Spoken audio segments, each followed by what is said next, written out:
Welcome back there, YouTubers. This is JustGene83 coming to you with another highly anticipated video from Reloading with the Hot Pot. I am here today to discuss the trigger upgrade for the Power Q100. As you see in this video, this logo here is actually on a t-shirt, and this is a sticker that Eagle Imports so graciously sent me as just per my request. Now, this is the only Power that I do own, and I do plan on getting an Excalibur to accompany this Q100. But the trigger on the Q100, from all the videos and research that I've seen, is far superior to the Q100 trigger. Now, this is Power's first striker-fired gun. The other models are all hammer-fired. Well, I prefer a striker-fired gun as opposed to the hammer-fire. I have owned hammer fires in the past, and well, they seem to get traded in or sold off in favor of the striker fire, which is just my personal preference. I did see a video from Bold and Curious about doing a trigger upgrade on this, on switching a trigger pin around and then using a washer to secure it. But then he did have failures with the washer. Me, on the other hand, I used a piece of safety wire. And if anybody out there has ever done any motorsports racing of any type, you'll know that safety wire is used on crucial elements of the vehicle, such as the braking and exhaust system, to keep any bolts from vibrating loose or coming off on you and causing any kind of catastrophic failures. So I used a piece of that. Now, Bold and Curious see my video on doing this, and I commented on his, and we went back and forth a little bit. Great guy, by the way, great guy, funny man. Well, he sent me two of the washers that he had purchased to fix the trigger in his Q100. So today I'm going to tear apart the gun, and I'm going to take off the piece of safety wire that I used, and I'm going to be installing one of these little lock washers, little spring washers. I'm not sure exactly what you call them, but we're going to call it a spring lock washer today. All right, we'll be back with some disassembly of this beautiful pistol. Now, to disassemble this firearm, first and foremost, you need to make sure it's clear, which there's no magazine in, nothing in the chamber. You will need a block to sit the frame on. You also will need a 3/32 punch and an 1/8 inch punch and a good hammer. I have a dual edge soft tip hammer. One is rubber, one is plastic, for working on my pistols and such. I did pick this up at Harbor Freight for about $5, hence the Pittsburgh soft face mallet. These are interchangeable, and I do have a couple others that fit on it, but these are the two that I choose to use. Disassembly of the firearm can be a bit challenging if you're not used to it or have not seen any information on it. The easiest way I find to do it, here we'll show this is clear, nothing in the chamber, empty mag well. So for this, I found it easiest to just go ahead and put your middle finger through the trigger guard, pull down on these two tabs, use your belly as a rest, come back and lift the slide off.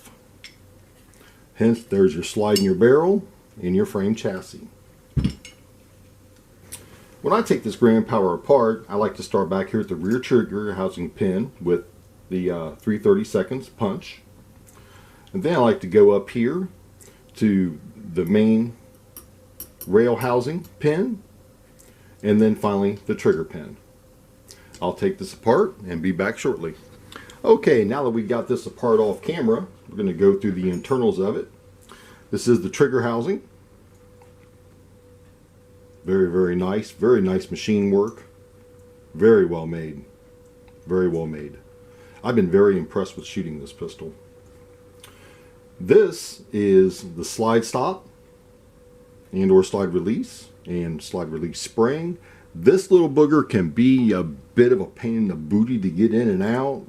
You drop it, flip it around, but it just takes a little bit of work and a couple tries, and it'll come right out for you.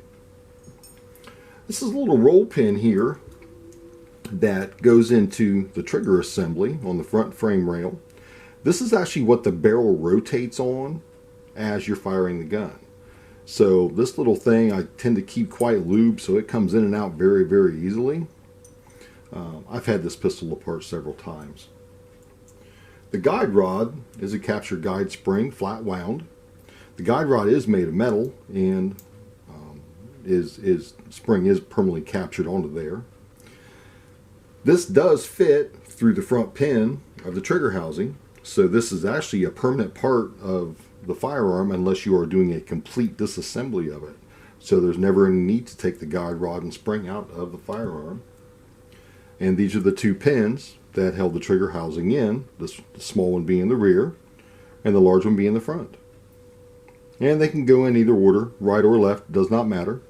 They are the same on both sides. Now you're going to see inside this trigger housing here, I got a new camera, so I'm still working on how to get this to focus in. See if we can get that to focus in.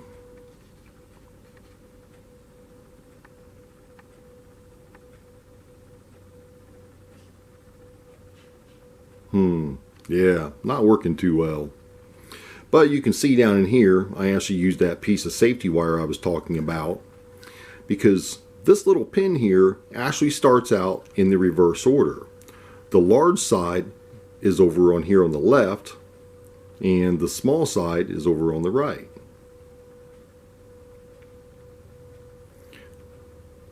Oh, there we go. There's some focus. See that there? So what I did is I followed Bold and Curious's little method, and I actually switched that pin around to the right side, where the large is on the right and the small is on the left. From the factory, as I stated, the large is on the left and the small end is on the right. And the spring here is what sits inside of a little groove that's on that pin there, and that's actually what retains the pin from going back and forth and walking around. So I'm going to cut this off and take this apart and replace that with the spring washer that Bold and Curious has graciously sent me.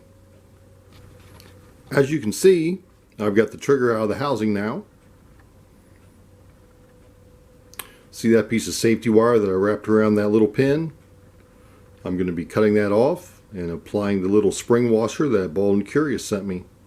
And hopefully we can have a little bit of a better looking unit here. As per Bold and Curious's instructions on doing this, I'm going to take my Dremel tool, which I've just installed into my vise on my bench top here, and I'm going to grind these edges off here.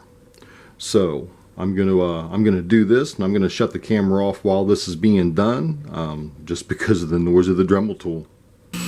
Dremel tool not being too loud today. Just being a good girl. So we're going to go through this. I'm going to rotate the pin as I go, as I guide it around.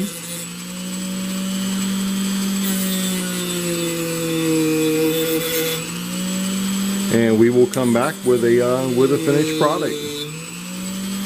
Well, here we are back. I've got that safety wire off, and I got that little spring washer installed. Got that ground down all the way around so as not to hit the inside of the trigger housing. So now we're going to put this back in the gun and we're going to see how it reacts.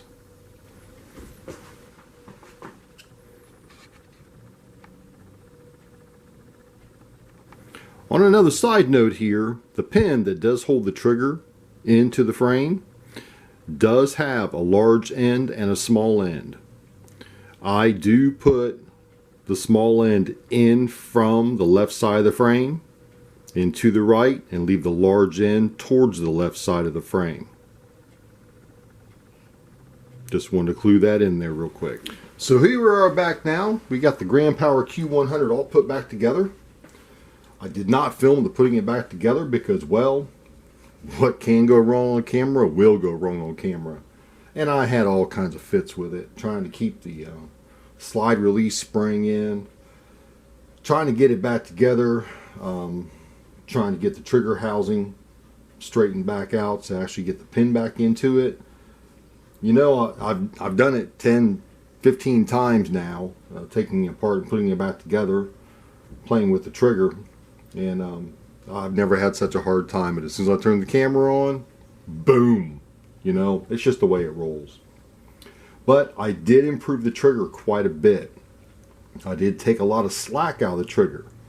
If you notice, the trigger sits back just slightly further than it did before, which I believe is going to aid in the take up and the release of the striker pin.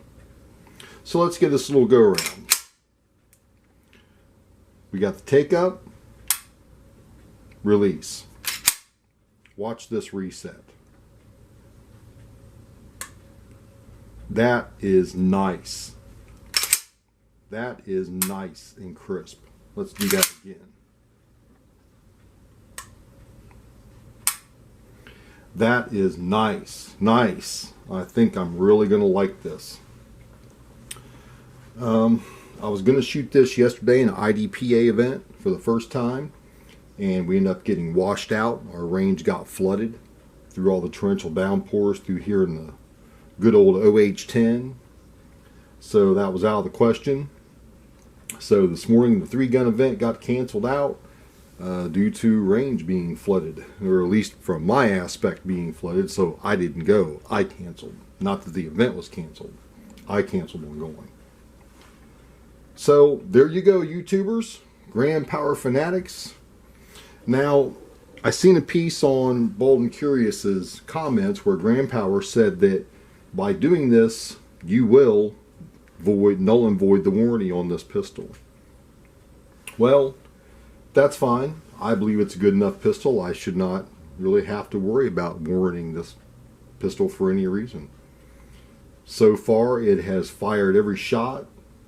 I've got no light primer strikes. I've seen no failure to ejects, no failure to feeds, and I've ran factory ammunition and reloaded cast bullets in it. And I've had no problems with it at all. So thank you very much, YouTubers. I appreciate you watching.